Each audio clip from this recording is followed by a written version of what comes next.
Martin, if I go over to you, how has this work to date helped you build credibility for SWP within your organisation?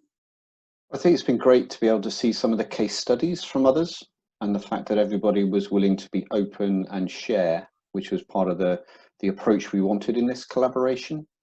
And case studies from a whole variety of industries, you know, every sector, every function, commercial, government, public sector. Those have really helped reinforce some of our thinking, reinforce some of our approach to how we're going to review SWP. And it's also given a little bit of backing to what we're doing, to say actually there's some thought and some insights and research that has gone into some of this. So as we start to explore some of these themes ourselves, we've got a little bit of backup to that. And then finally, about what's going to come in SWP 2.0.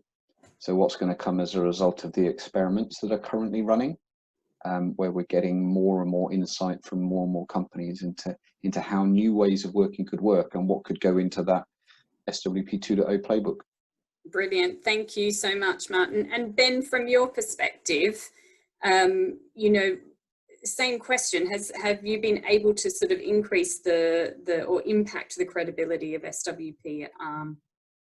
Yes, so it's kind of on my agenda, which is good. So actually it's helped me with my actual day job work, because it's something that as we've talked more about over the past year or so and started to explore and engage on some of the topics around this within the organization, it's helped us to approach problems differently and to start to build some of that kind of learning but kind of mindset in as well. We are doing some dedicated project work on SWP as well. So in the background, it's allowed us to use ARM as an experiment in some ways, particularly going and talking more credibly with the executive team around kind of the role of workforce planning and how we can bring more of that people planning into the business cycle.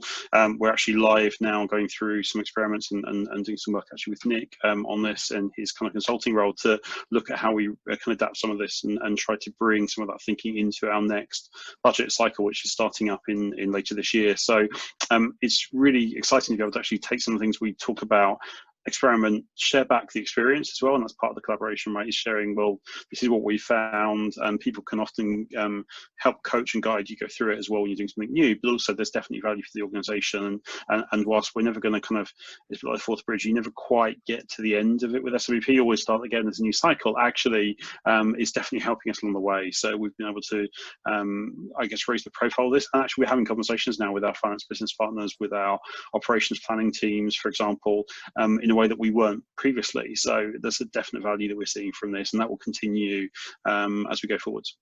Which is great. A continuous improvement approach is really helpful, and something that we get to all see as part of this work stream, as well as all the other work streams that Sue has operating.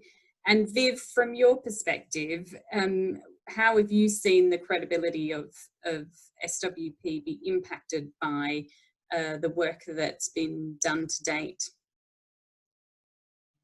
Thanks, Julie. I suppose there's a few things that, and you know, I guess building on the points that my colleagues have made, but there were sort of three things that I was keen to focus on. One of those was strategic capability. So it's getting some language into the organisation, which was about the most important capabilities to focus on, so that we could to some extent take noise away and really cut to where can we make the most difference. The second one was how does work get done? So, you know, really stimulated by some of the thinking that Martin had done at Philips around this sort of total workforce, and also, you know, automation, augmentation. How can we think about how does work get done, rather than, to Nick's point, you know, traditionally having seen it as an extension of kind of resourcing up to talent, you know, where next? Well, the where next is very much about this sort of how does work get done in a very, you know, distributed model. And then I guess the third thing was bringing HR's external lens to the table, as well as other support functions' external lens to the table. You know, often the work had been done in a way where it was very much about what do we know about our internal workforce, what do we know about what's within our thinking, rather than saying, okay, well, what's going on in the marketplace? We may have a desire to do this, but actually, what EVP will we need? You know, what do we need to do?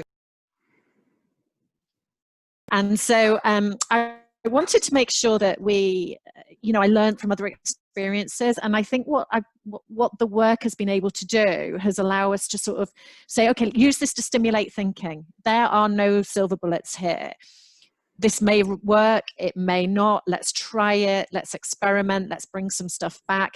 But actually, we're not trying to give you a process here. We're giving you stimulation. And we're also trying to build confidence.